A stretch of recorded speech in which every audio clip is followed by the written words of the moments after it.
بسم اللہ الرحمن الرحیم۔ السلام علیکم محترم ناظرین و کرام، امید کرتی ہوں آپ سب خیریت سے ہوں گے۔ میری دعا ہے پروردگار عالم بحق 14 معصومین علیہ السلام آپ سب کو اپنی حفظ و امان میں رکھے، آمین۔ چلیے دیکھتے ہیں آج مولانا صاحب کیا بیان فرماتے ہیں۔ فرمایا اقلل من الذنوب، گناہوں کو کم کرو تاکہ حساب آسان ہے۔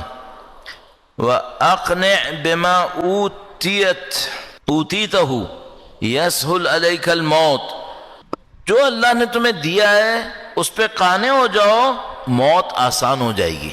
یہ جو انسان، اس کے مقابلے میں کیا ہے؟ قانع ہونے کے مقابلے میں کیا ہوتا ہے؟ حریص انسان۔ حریص انسان کی مشکلات میں سے ایک مشکل یہ، اس کی موت بہت سخت ہے، اس کی موت بہت سخت ہے حریص انسان کی۔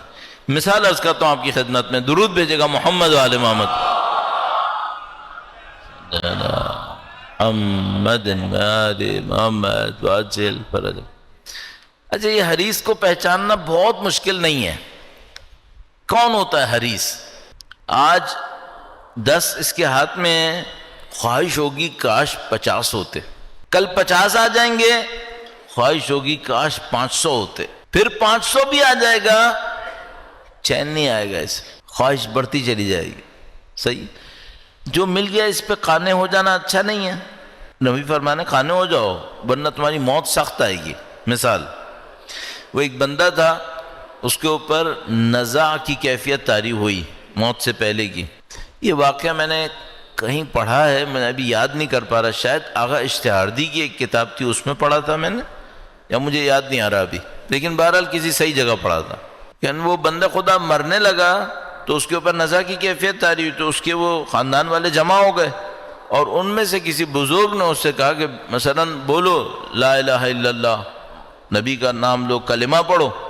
تو وہ جب اس سے کہنے لگے کلمہ پڑھو تو یہ بولتا تھا، کوشش کرتا تھا، بولے پھر کہتا تھا مت پڑھو مت پڑھو۔ جو اطراف میں دیکھیں اس کو کیا ہو گیا باولے کو، بجائے یہ کہ کلمہ پڑھے شروع کرتا ہے اشہدو، پھر کہتا ہے مت پڑھو۔ تو انہوں نے کہا یہ پتہ نہیں اس کے ساتھ کیا ہو رہا ہے، تو بڑے مایوس ہوئے کہ ہم اس کو مسلمان دیکھتے تھے، اس کو زندگی میں کیا کر لیا اس نے۔ تھوڑی دیر میں وہ نزع کی کیفیت سے باہر آ گیا، تو لگا جیسے واپس آ گیا۔ واپس آیا تو یہ جاگا، اور جاگتے ہی اب لوگ اس سے پوچھنے والے تھے کہ تمہارے ساتھ کیا ہو رہا تھا، تم وہ کیوں نہیں پڑھ رہے تھے، گواہی کیوں نہیں دے رہے تھے؟ تو اس نے کہا تم رک جاؤ، ابھی پہلے میری سن لو جلدی سے۔ وہ کیا؟ کہنے لگا وہ صندوق رکھا ہے سامنے، اسے کھولو، اس میں ایک پیپر ہے، اس کو فوراً پھاڑ دو۔ تو بولا یہ کیا ہے؟ کہنے لگا یہ ایک جائیداد ہے، اس کی سند ہے، فوراً پھاڑ دو اس کو۔ تو انہوں نے کہا کیوں؟ اب چھوڑ دو، وہ رضا کے کام آئے گا۔ کہنے لگا نہیں، میں جیسے ہی کلمہ کرنے پڑھنے لگتا تھا ایک شیطان آتا تھا، کاغذ ہاتھ میں لے کے کہتا تھا اگر کلمہ پڑھا تو پھاڑ دوں گا، تو میں کہتا تھا مت پھاڑنا مت پھاڑنا۔ کہنے لگا جو میں موت سے واپس آیا ہوں نا، میں سمجھ گیا کہ خدا مجھے آخری موقع دے رہا ہے کہ ابھی میں اس سے جان چھڑا لوں ورنہ یہ مجھے مرنے نہیں دے گا۔ یہ صحیح؟ اور یہ بہت کوئی خوش قسمت انسان ہوگا جس کو ایک سیکنڈ چانس مل گیا ہے، ورنہ خدا نہ کرے یہ مت پھاڑو کہتے کہتے ہی بغیر کلمہ پڑھے جاتا۔ اور اس سے کنیکٹ کر لیں وہ جملہ جو برزخ کی زندگی سے کچھ لوگ کوٹ کرتے ہیں کہ برزخ میں بندہ جاتا ہے کئی ہزار سال تک اس کو یاد نہیں آتا کہ میرا نبی کون ہے، جانتا ہے کہ کوئی نبی تھے، یہ یاد نہیں آتا نبی تھے کون ہے یہ؟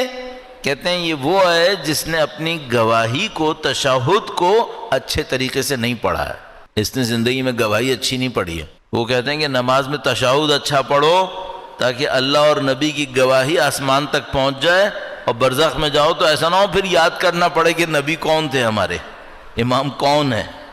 تو یہ اماموں سے رابطہ، نبی سے رابطہ، یہ بہت ضروری ہے۔ یہ جو زیارتیں آپ کے پاس ہیں نا مجلس کے بعد، نمازوں کے بعد، یہ زیارتیں بہت اہم ہیں، بہت اہم ہے، یہ زیارتوں پہ توجہ دیں۔ میں کئی دفعہ اس کے اوپر یہاں پہ بھی عرض کر چکا ہوں، آپ کا وقت نہیں لوں گا، لیکن زیارت پڑھتے وقت کم سے کم اتنا سوچیں کہ جن کی زیارت ہم پڑھ رہے ہیں وہ سامنے کھڑے ہیں، آپ کی زیارت کچھ اور ہو جائے گی۔ اہمیت دیں اس کو۔ اکیلے میں بھی نماز پڑھیں فرادہ، زیارت مس نہ کریں، زیارت پڑھ لیں. آپ کا اور میرا رابطہ اہل بیت سے جڑا ہوا ہونا چاہیے، بہت مضبوط. صرف یہ نہیں ہونا چاہیے ہم کسی مجلس میں گئے تو رابطہ تھا، نہیں، دائمی رابطہ ہونا چاہیے، ابدی رابطہ ہونا چاہیے. تو اس کے اوپر اہمیت دیں گے انشاءاللہ.